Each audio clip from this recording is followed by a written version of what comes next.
میری آواز تیری آواز میری آواز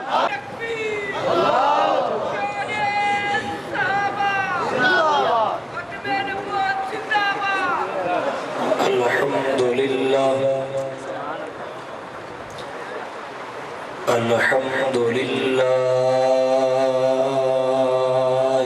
رب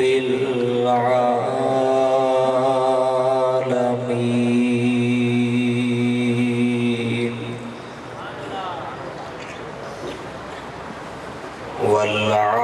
والعاقبة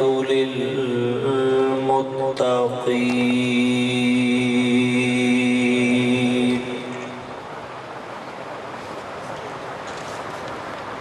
والصلاة والسلام على رسوله محمد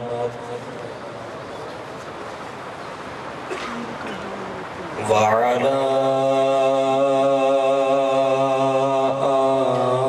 آله وأصحابه أجمعين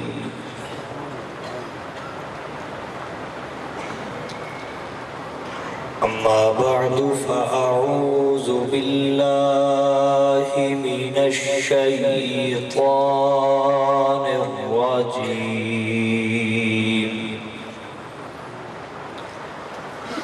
بسم الله الرحمن الرحيم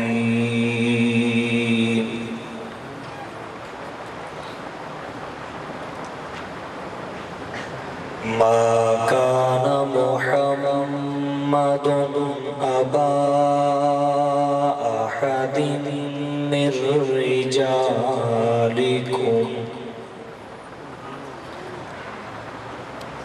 ولكن رسول الله وخاتم النبيين وكان الله بكل شيء عليما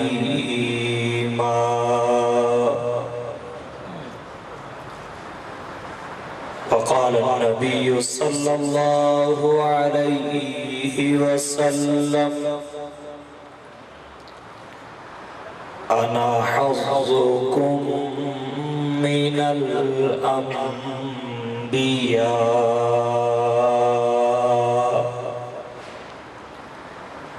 وأنتم حظي من الأمم سبحان ربك رب العزة عما يصفون وسلام على المرسلين والحمد لله رب العالمين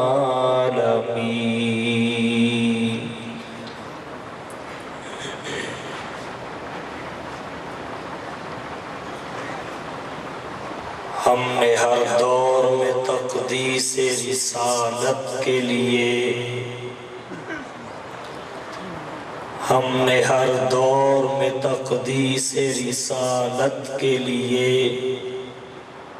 وقت کی تیز ہواؤں سے بغاوت کی ہے چھوڑ کر سلسلہ رسم سیاست کا فسون فقط نام محمد سے محبت کی ہے اور کی محمد سے وفا تو نے تو ہم تیرے ہیں کی محمد سے وفا تو نے تو ہم تیرے ہیں یہ جہاں چیز ہے کیا لوح و قلم تیرے ہیں اور سب نبی اچھے خلیل اچھا کلیم اچھا سب نبی اچھے، خلیل اچھا، کلیم اچھا، مگر ان سب سے وہ خاتم النبیین اچھا۔ لب کو لب چومتا ہے جب کوئی نام لے اس کا، لب کو لب چومتا ہے جب کوئی نام لے اس کا، نام میں اس کے یہ دو مرتبہ میم اچھا۔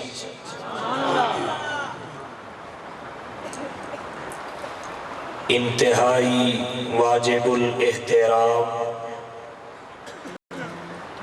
قابل صد تکریم و تعظیم معزز علماء کرام،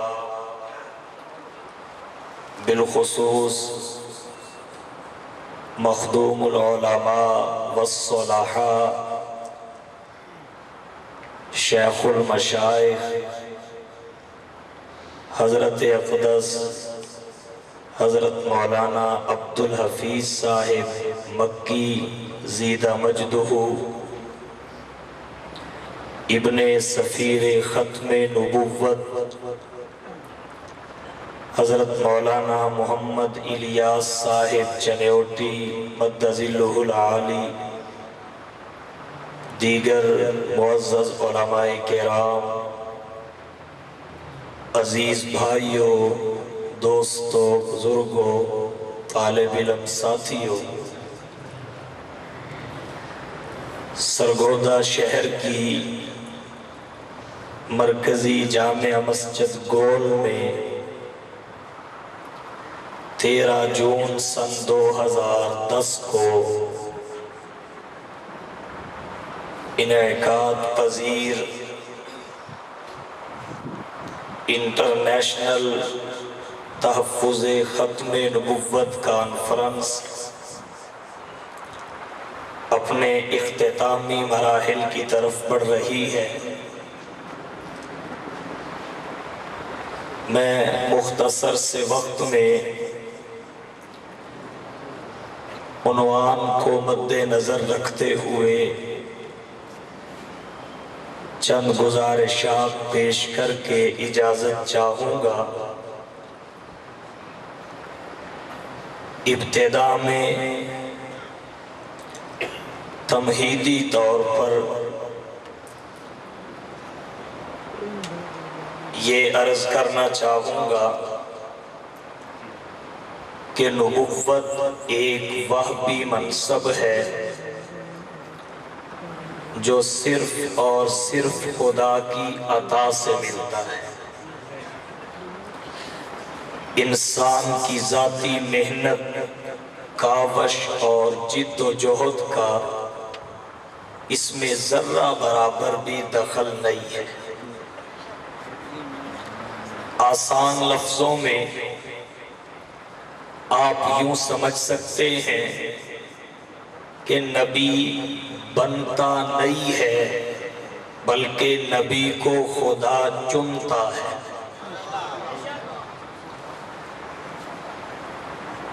پھر جس طرح ہر شے کی ایک ابتدا اور ایک انتہا ہوتی ہے،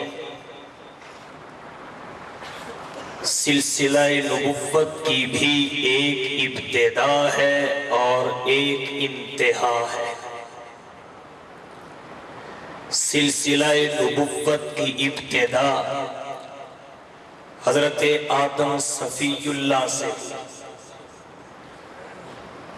اور اس کی انتہا حضرت محمد الرسول اللہ صلی اللہ علیہ وسلم پر ہوئی، اور اسی انتہا کا نام عقیدہ ختم نبوت ہے۔ اور یہ بات بھی ذہن میں رہے کہ آپ کا سب سے آخر میں تشریف لا کر اعلان نبوت فرما یہ اتفاق زمانی نہیں ہے بلکہ ترتیب ربانی، اور ویسے بھی عقل و نقل اس بات کا تقاضا کرتے ہیں کہ کسی بھی شے کا اختتام اس کے اعلیٰ جز پر ہونا چاہیے۔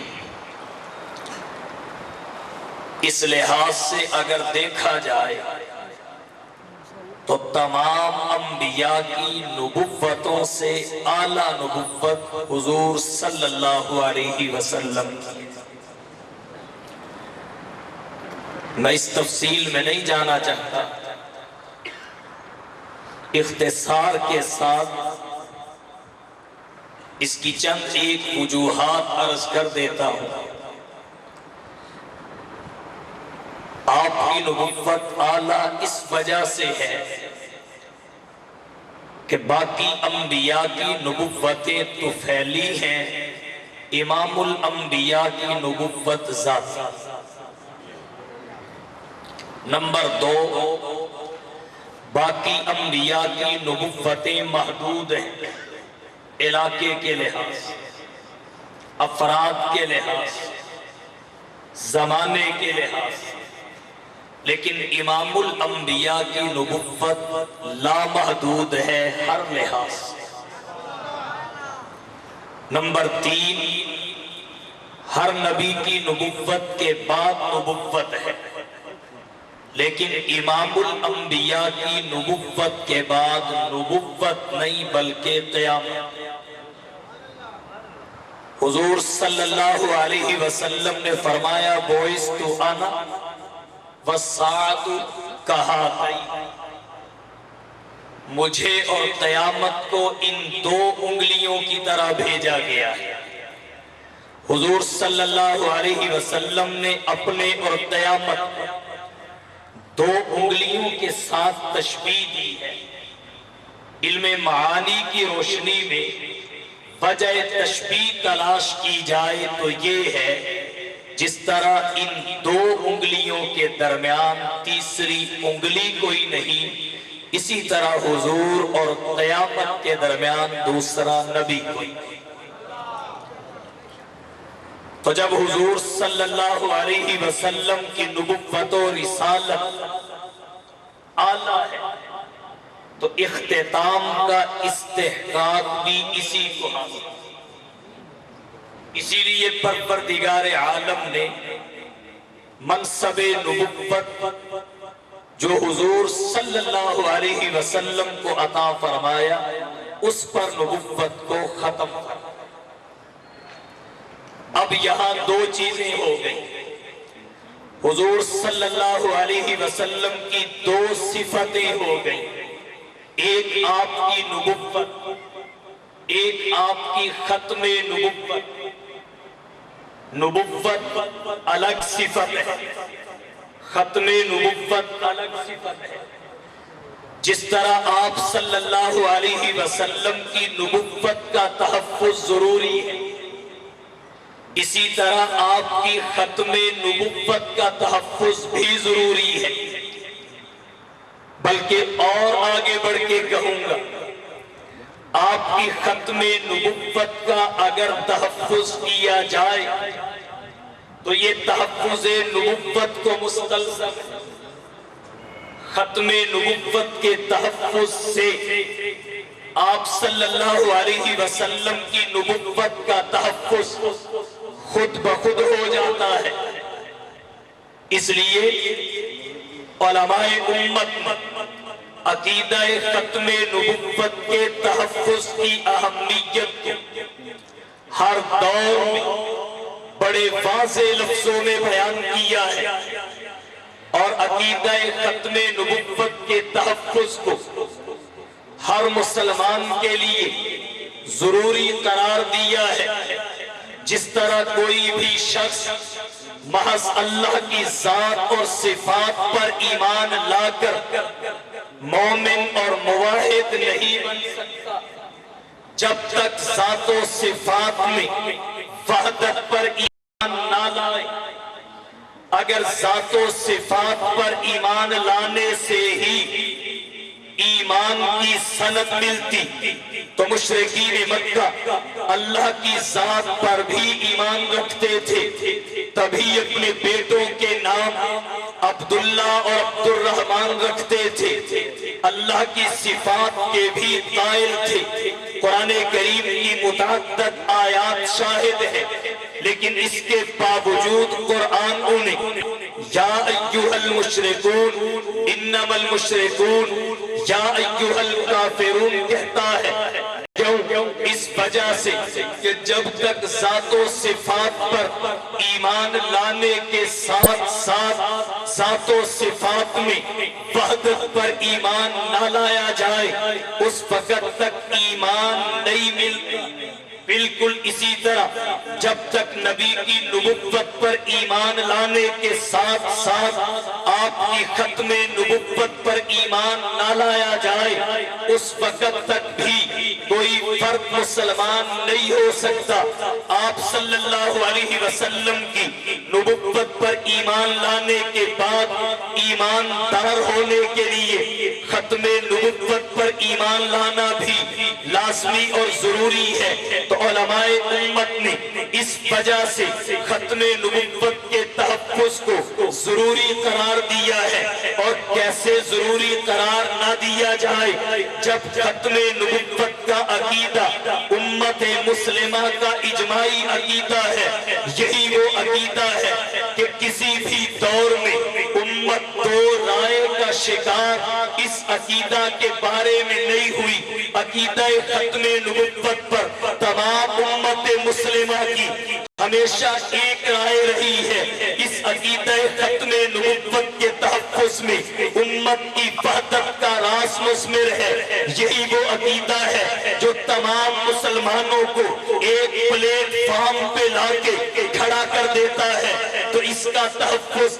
انتہائی ضروری ہے۔ بلکہ اس سے بھی آگے بڑھ کے کہنا چاہوں گا عقیدہ ختم نبوت کا تحفظ کیوں ضروری ہے؟ سب سے بڑی بات یہ ہے عقیدہ ختم نبوت کا تحفظ رب العالمین کی سنت ہے۔ رب العالمین نے عقیدہ ختم نبوت کا تحفظ کیا ہے۔ اس کی ایک مثال یہ ہے کہ پروردگار عالم نے حضور صلی اللہ علیہ وسلم کو نبوت عطا کر کے اعلان فرمایا ما کان محمد ابا احد من رجالکم ولکن رسول اللہ و خاتم النبیین۔ اب میں یہاں لفظ خاتم کی تحقیق میں نہیں جاتا کہ صیغہ اور قراتوں کے اعتبار سے اس میں کتنے احتمالات ہیں، صرف اتنا استدلال کرنا چاہتا ہوں۔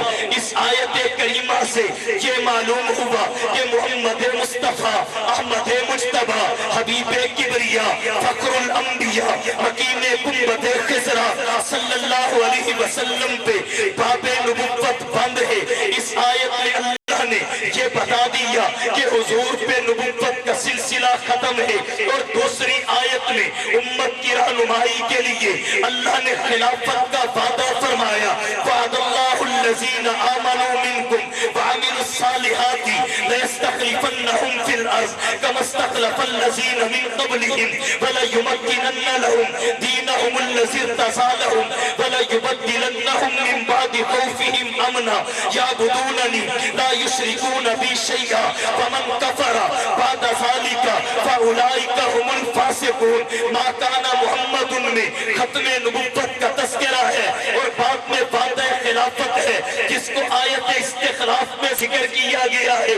یہاں سے پتہ یہ چلا کہ اللہ نے اس طریقے سے نبی کریم صلی اللہ علیہ وسلم کی ختم نبوت کا تحفظ کیا ہے۔ پھر اور آگے بڑھ کے کہنا چاہوں گا حضرت مفتی محمد شفیع رحمہ اللہ ختم نبوت کامل میں فرماتے ہیں کہ پروردگار عالم نے قرآن کریم میں 100 آیات میں نبی کریم صلی اللہ علیہ وسلم کی ختم نبوت کا عقیدہ بیان کیا ہے۔ اس عقیدہ کے تحفظ کی اہمیت پہ زور دیا ہے۔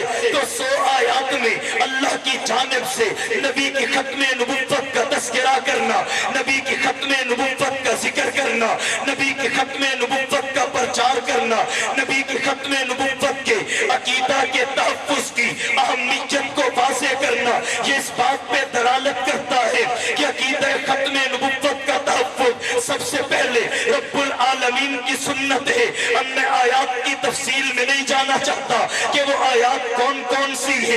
مفسرین نے الگ الگ بھی ان آیات کی نشاندہی کی ہے. کہیں پر پروردگار فرماتے ہیں متقین کی علامات کو بیان کرتے ہوئے والذین یؤمنون بما انزل الیک وما انزل من قبلک وبالآخرۃ ہم یوقنون. متقین وہ لوگ ہیں جو اس وحی پہ بھی ایمان لاتے ہیں. یؤمنون بما انزل الیک جو آپ پہ نازل کی گئی اور اس وحی پہ بھی ایمان لاتے ہیں. وما انزل من قبلک جو آپ سے پہلے انبیاء اور رسول پہ نازل کی گئی. لیکن اس کے بعد پروردگار فرماتے ہیں وبالآخرۃ ہم یوقنون. بعد میں یہ نہیں کہا وما انزل من بعدک بلکہ بعد میں فرمایا وبالآخرۃ ہم یوقنون.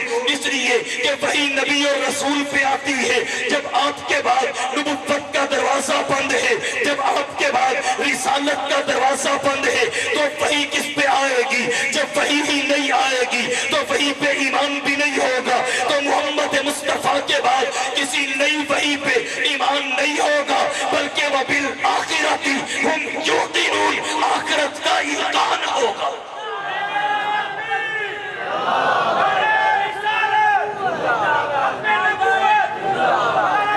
اور اگر اس آخرت سے بعد میں آنے والی وحی کوئی مراد لے تو یہ اسلوب قرآن کے خلاف ہے, یہ قرآن کے اسلوب کے خلاف ہے. مفسرین اس سے اتفاق نہیں کرتے. تو عرض میں نے یہ کیا عقیدہ ختم نبوت کا تحفظ سب سے پہلے رب العالمین کی سنت ہے. اللہ نے آپ صلی اللہ علیہ وسلم کو خاتم النبیین قرار دے کے خلفائے اربعہ سے آیت استخلاف میں خلافت کا وعدہ کر لیا ہے, جو اگرچہ منصوص بالعالم نہیں ہے لیکن منصوص بالصفات ضرور ہے. اور جن صفات کے تذکرہ کے ساتھ اللہ نے صحابہ میں سے کچھ افراد سے خلافت کا وعدہ کیا ہے, یہ صفات خلفائے اربعہ میں پائی جاتی ہیں جن کو خلافت ملی. ان میں سے یہ خلفائے اربعہ میں تو خلافت کا وعدہ بھی عقیدہ ختم نبوت کے تحفظ کی دلیل ہے. پھر 100 آیات اللہ نے قرآن میں ذکر کی. کہیں فرمایا وما ارسلناک الا رحمتا للعالمین, اے محبوب ہم نے آپ کو جہانوں کے لیے رحمت بنا کر بھیجا ہے. مفسرین فرماتے ہیں رحمت سے مراد نبوت ہے اور عالمین عالم کی جمع ہے. آپ عالمین کے نبی بن کے آئے ہیں. عالم کسے کہتے ہیں؟ ہر وہ شے جس میں ظاہر ہونے اور ظہور پکڑنے کی صلاحیت ہو وہ عالم کہلاتی ہے. جو چیز نمودار ہوگی اس کے لیے نبوت مصطفیٰ کی ہوگی, اور جو نمودار ہی نہیں ہوگی اس کی بات ہی نہیں ہے. تو جو بھی نمودار ہوگی وہ محمد مصطفیٰ کی نبوت کے دائرہ میں آ جائے گی. کسی اور کی نبوت کے لیے کیسے اس کو گویا کہ ثابت کیا جائے؟ تو وما ارسلناک الا رحمتا للعالمین, لفظ للعالمین یہ حضور کی ختم نبوت کے عقیدہ کا پرچار کر رہا ہے. تبارک الذی نزل الفرقان علی عبدہ لیکون للعالمین نذیرا, لفظ للعالمین نبی کی ختم نبوت کا ڈنکا بجا رہا ہے. یا ایھا النبی انا ارسلناک شاہدا ومبشرا ونذیرا وداعیا الی اللہ باذنہ وسراجا منیرا. تمام صفات کو جو پہلے انبیاء کو فردن فردن عطا کی گئی امام الانبیاء میں جمع کر دینا, یہ نبی کریم صلی اللہ علیہ وسلم کی ختم نبوت کا پرچار کر رہا ہے. وما ارسلناک الا کافۃ للناس بشیرا ونذیرا. قرآن کریم کی یہ آیات لفظ کافہ بھی حضور کی ختم نبوت کے پرچم کو بلند کر رہا ہے. تو عرض میں نے یہ کیا عقیدہ ختم نبوت کا تحفظ اس لیے ضروری ہے کہ سب سے پہلے یہ رب العالمین کی سنت ہے.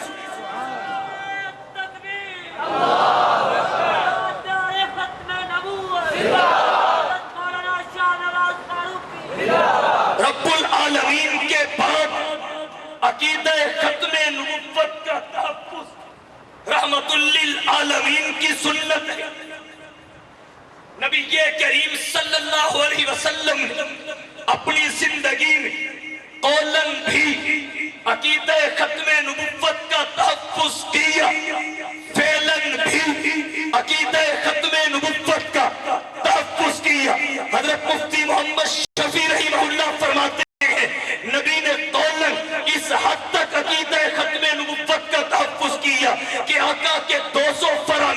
احادیثیں ہیں، ان میں عقیدہ ختم نبوت کو بیان کیا گیا ہے۔ اب ان 200 کی تفصیل میں نہیں جاتا، وگرنہ اس کے لیے بھی بہت زیادہ وقت درکار ہے۔ بطور نمونہ ایک دو روایات پیش کرتا ہوں۔ نبی کریم صلی اللہ علیہ وسلم نے کہیں پہ فرمایا لو کان بعدی نبی لکان عمر، اگر میرے بعد سلسلے نبوت جاری ہوتا تو نبوت کا تاج حضرت عمر بن خطاب کی پیشانی پہ سجایا جاتا۔ جب محمد مصطفیٰ کے بعد حضرت عمر نئی نبی بنے تو پھر کسی اور کے لیے بھی ہرگز گنجائش نہیں ہے۔ کہیں نبی کریم صلی اللہ علیہ وسلم نے فرمایا انا خاتم النبیین لا نبی بعدی، کہیں محمد مصطفیٰ نے فرمایا انا حسکم من الانبیاء وانتم حسی من الامم، انبیاء میں سے تمہارے حصے میں میں آیا ہوں، کوئی گانا نہیں، اور امتوں میں سے تم میرے حصے میں آئی ہو، کسی گانے دجال اور قذاب کے حصے میں نہیں۔ کہیں نبی کریم صلی اللہ علیہ وسلم نے فرمایا فضلت علی الانبیاء بست، مجھے انبیاء پہ 6 وجہ سے فضیلت عطا کی گئی۔ اعطیت جوامع الکلم، مجھے جوامع الکلم عطا کیے گئے۔ ونصرت بالرعب، رعب کے ساتھ میری مدد اور نصرت کی گئی۔ احلت لی الغنائم، میرے لیے غنیمتوں کو حلال کیا گیا۔ جعلت لی الارض مسجدا وطہورا، جعلت لی الارض مسجدا، ساری زمین کو میرے لیے مسجد بنا دیا گیا، وطہورا، اور پاکی کا ذریعہ بنا دیا گیا۔ وارسلت الی الخلق کافہ، مجھے ساری کی ساری مخلوق کی طرف رسول بنا کے بھیجا گیا۔ وختم بی النبیون، میرے اوپر نبیوں کے سلسلہ کو ختم کر دیا گیا۔ نبی کریم صلی اللہ علیہ وسلم کی 200 احادیث ہیں متواتر جو آپ کی ختم نبوت کے عقیدے پہ دلالت کرتی ہیں۔ تو معلوم یہ ہوا سب سے پہلے عقیدہ ختم نبوت کا تحفظ رب العالمین کی سنت ہے، پھر رب العالمین کے بعد رحمت للعالمین کی سنت ہے۔ رحمت للعالمین نے ہر 2 طریقے سے ختم نبوت کے عقیدہ کا تحفظ کیا ہے۔ نمبر 1 قولن تحفظ کیا، نمبر 2 فعلن تحفظ کیا۔ جب نبی کریم صلی اللہ علیہ وسلم کی زندگی کے آخری دور میں اسود انسی نے یمن کی سرزمین پہ نبوت کا دعویٰ کیا تو نبی کریم صلی اللہ علیہ وسلم نے حضرت زرار بن اسفر کو اس کے خلاف جہاد کے لیے روانہ کر دیا۔ نبی کریم صلی اللہ علیہ وسلم نے طلحہ اسدی اور دیگر ختم نبوت کے جو منکر تھے اسود انسی طلحہ اسدی کے خلاف صحابہ کو روانہ کیا۔ حضرت فیروز دہلوی کو، حضرت زرار بن اسفر کو، یہ نبی کریم صلی اللہ علیہ وسلم فعلاً عقیدہ ختم نبوت کا تحفظ کر رہے ہیں۔ تو معلوم یہ ہوا عقیدہ ختم نبوت کا تحفظ سب سے پہلے رب العالمین کی سنت ہے، رب العالمین کے بعد پھر رحمت للعالمین کی سنت ہے۔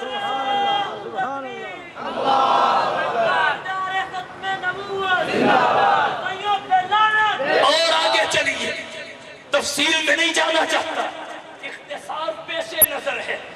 نمبر 1 رب العالمین کی سنت، نمبر 2 رحمت للعالمین کی سنت، نمبر 3 اصحاب سید المرسلین کی سنت، تیسرے نمبر پہ عقیدہ ختم نبوت کا تحفظ اصحاب سید المرسلین کی سنت ہے۔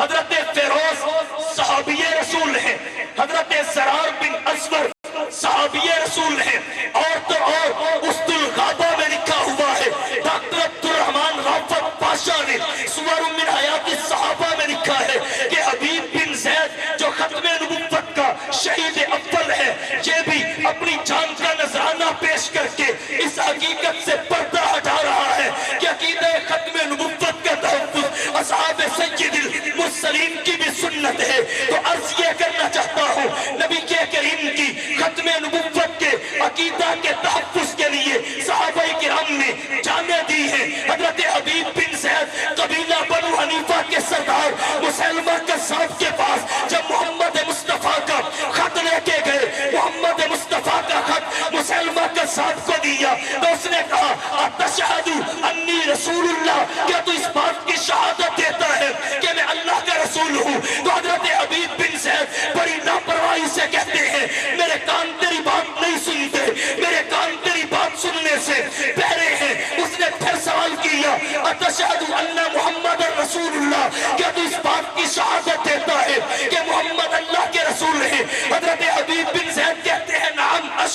ہاں میں اس بات کی شہادت دیتا ہوں کہ محمد مصطفیٰ اللہ کے آخری نبی ہیں، اللہ کے آخری رسول ہیں، اللہ کے آخری پیغمبر ہیں۔ جب وہ محمد مصطفیٰ کے بارے میں سوال کرتا ہے جواب نام میں ملتا ہے، اور جب اپنی نبوت کا اعتراف اور اقرار کروانا چاہتا ہے تو جواب نفی سے لا سے ملتا ہے۔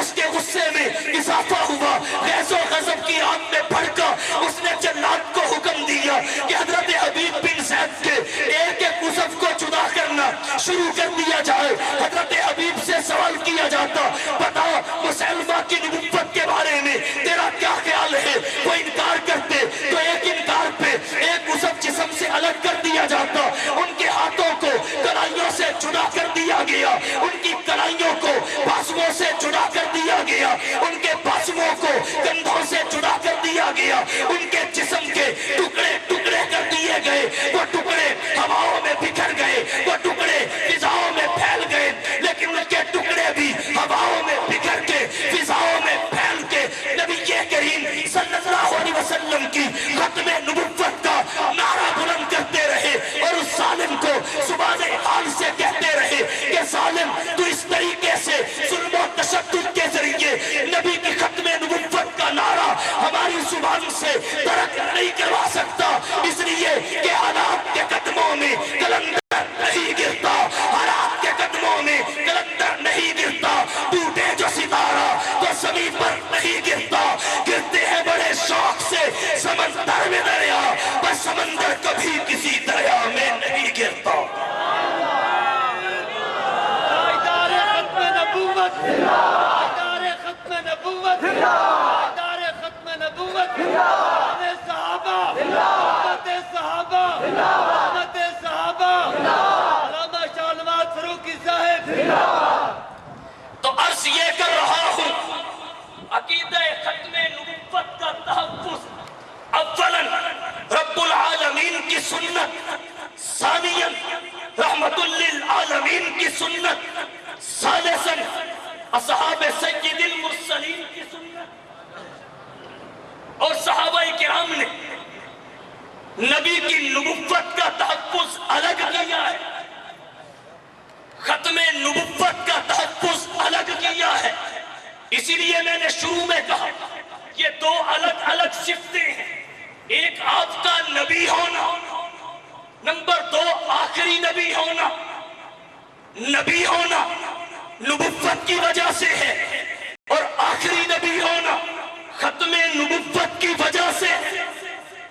صحابہ کرام نے آپ کی نبوت کا بھی تحفظ کیا، بدر میں لڑے تحفظ نبوت کے لیے، احد میں لڑے تحفظ نبوت کے لیے، خیبر میں لڑے تحفظ نبوت کے لیے، خندق میں لڑے تحفظ نبوت کے لیے، تبوک میں لڑے تحفظ نبوت کے لیے، یرموک میں لڑے تحفظ نبوت کے لیے، اور یمامہ میں لڑے تو تحفظ ختم نبوت کے لیے۔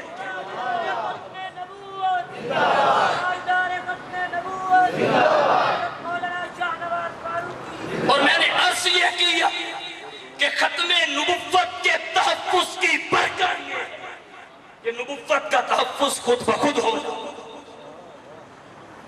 ختم نبوت کے عقیدہ کی تحفظ کی اہمیت اور اس کی برکت یہ ہے کہ نبوت کے عقیدہ کا تحفظ خود بخود ہو۔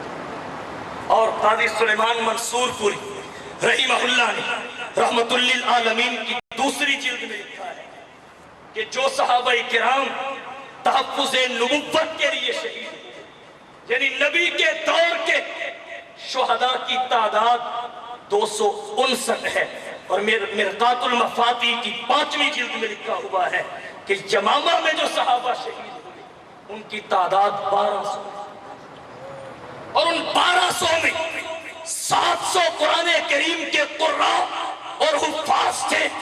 اتنی کثیر تعداد میں حفاظ تو کیا، حافظ اور غیر حافظ بھی نبی کے دور میں شہید نہیں ہوئے۔ ایک طرف دور نبوت کے تمام شہداء کی تعداد رکھیے 259 ہے، 250 سے کچھ زائد، اور ایک طرف اکیلے یمامہ کے شہداء کی تعداد رکھیے وہ 1200 ہے، جن میں 700 قرآن کے حفاظ ہیں اور متعدد بدری صحابہ ہیں، تو صحابہ کرام نے نبی کی نبوت کے تحفظ کی جنگ الگ لڑی اور ختم نبوت کے تحفظ کی جنگ الگ لڑی۔ حضرت ابوبکر صدیق رضی اللہ تعالیٰ عنہ کے زمانے خلافت میں یمامہ کے میدان میں صحابہ کرام لڑے، حضرت اکرمہ کمان کے لیے نکلے، مدعی نبوت جو حضور کے بعد تھا اس کے کلا کما کے لیے حضرت اکرمہ نکلے، حضرت شرحبیل نکلے، حضرت خالد بن ولید نکلے، بدری صحابہ نکلے، بڑے بڑے جلیل القدر صحابہ میدان میں آئے، بڑے بڑے جلیل القدر صحابہ نے شہادت کا جام نوش کیا، لیکن نبی کریم صلی اللہ علیہ وسلم کی ختم نبوت کے عقیدہ کا تحفظ کیا، اپنی جان پہ کھیل گئے، لیکن ختم نبوت کے عقیدہ پہ آنچ نہیں آنے دی۔ اور چلتے چلتے ایک بات اور عرض کرتا چلوں، یمامہ کی جنگ چونکہ ابوبکر صدیق رضی اللہ تعالیٰ عنہ کے زمانے خلافت میں ہوئی ہے، صدیق اکبر کے جہاں امت پہ اور بڑے احسانات ہیں، 4 احسانات ایسے ہیں کہ ان کی مثال نہیں ملتی، ان کی نظیر نہیں ملتی۔ حضرت ابوبکر کا امت پہ ایک احسان اور دین کی ایک خدمت یہ ہے کہ انہوں نے قرآن جمع کر کے محفوظ ہاتھوں سے قرآن امت کے حوالے کیا۔ دوسرا احسان یہ ہے انہوں نے منکرین زکات سے جہاد کر کے زکات کا نصاب محفوظ ہاتھوں سے امت کے حوالے کیا۔ تیسری خدمت یہ ہے لشکر اسامہ کی روانگی کر کے انہوں نے فریضہ جہاد کی اہمیت بڑھا کے فریضہ جہاد کو محفوظ ہاتھوں سے امت کے حوالے کیا۔ اور چوتھی بڑی خدمت یہ ہے کہ منکرین ختم نبوت سے یمامہ میں جہاد کر کے نبی کے ختم نبوت کا عقیدہ بھی محفوظ ہاتھوں سے امت کے حوالے کیا۔ تو پھر میں کیوں نہ کہوں صدیق اکبر تیری صداقت پہ کیسے کس کو کلام ہوگا، صدیق اکبر تیری صداقت پہ کیسے کس کو کلام ہوگا کہ دونوں عالم میں بعد نبیوں کے اونچا تیرا مقام ہوگا۔ نبی کا روزہ ہے جس کا مدفن، رشک عالم ہے جس کا مسکن، خدا کی جنت بھی جس کو ترسے وہ کتنا ذی احترام ہوگا۔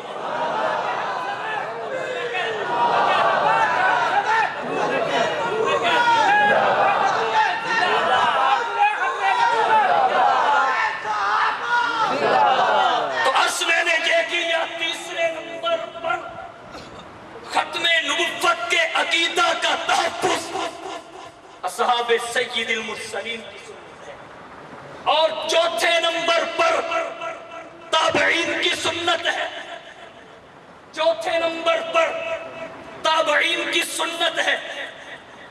تاریخ ابن عساکر میں لکھا ہوا ہے اور حلیت الاولیاء میں لکھا ہے کہ حضرت عبداللہ بن صوب المعروف ابو مسلم خولانی، اسماء الرجال والوں نے ان کا نام عبداللہ بن صوب نقل کیا ہے۔ عبداللہ بن صوب المعروف ابو مسلم خولانی تابعی ہے، اگرچہ اسلام نبی کریم صلی اللہ علیہ وسلم کے زمانہ حیات میں قبول کر لیا، لیکن نبی کی زیارت کر کے صحابیت کے منصب پہ فائز نہیں ہو سکتا۔ یہاں سے یہ بھی پتا چلا کہ جس طرح نبی اپنی مرضی سے نہیں بنا جاتا، اسی طرح صحابی بھی اپنی مرضی سے نہیں بنا۔ نبی کو بھی خدا چنتا ہے، صحابی کو بھی خدا چنتا ہے۔ ان اللہ اختار واختار علی صحابی، اگر اپنی مرضی سے کوئی صحابی بن، اپنی تو کیا نبی کی مرضی سے بھی نہیں بن سکتا، نبی کی مرضی سے بھی نہیں بن سکتا۔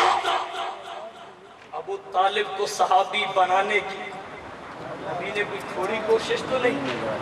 اللہ نے کیا فرمایا، اِنَّكَ لَا تَهْدِي مَنْ أَحْبَبْتَ وَلَكِنَّ اللَّهَ يَهْدِي مَن يَشَاءُ۔ محبوب تیرا کام ہے اِرَاءَةُ الطَّرِيق، ہدایت کا راستہ دکھانا، اور میرا کام ہے ایصال الی المطلوب، ہدایت کی منزل تک پہنچانا۔ تو اپنا کام کر، میں اپنا کام کر۔ تو نے اپنا کام کر دیا تو اپنی ذمہ داری سے بری ہو چکا، اب انجام کو اللہ پہ چھوڑ۔ اِنَّكَ لَا تَهْدِي مَنْ أَحْبَبْتَ وَلَكِنَّ اللَّهَ يَهْدِي مَن يَشَاءُ۔ تو صحابی تو نبی کی مرضی سے بھی نہیں بن سکتا، اپنی مرضی سے کیا بنے؟ اب نبی کے زمانے حیات میں اسلام قبول کیا ابو مسلم خولانی، لیکن صحابیت کا شرف نہیں ہے۔ اور جسے اللہ دے، نبی نے کہا ایک نہیں چچا کے بدلے میں 70 تو اللہ نے فرمایا ان عاقبتم فعاقبوا بمثل ما عوقبتم به ولئن صبرتم لهو خیر للصابرین۔